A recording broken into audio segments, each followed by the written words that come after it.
Chris Eubank Sr. reveals his honest Eubank Jr. vs. Conor Benn score.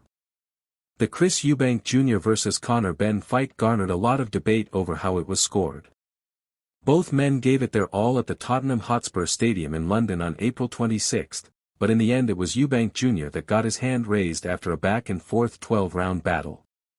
All three judges scored the fight 116 to 112 to Eubank Jr. to hand him the unanimous decision victory, but some boxing figures have weighed in to claim they felt the scorecard should have been closer.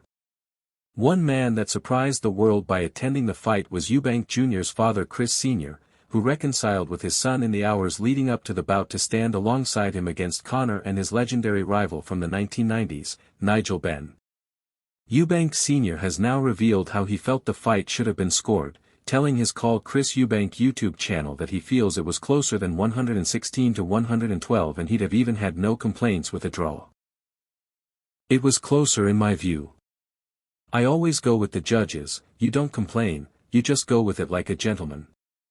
It looked so much closer than the score that the judges gave. If that was a draw I had nothing to complain about. That's how close it was in my view. I've seen clips but I haven't watched the fight from start to finish.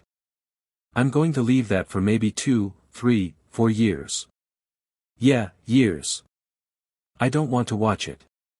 It's fights like that that raise the bar where people have to fight with their hearts.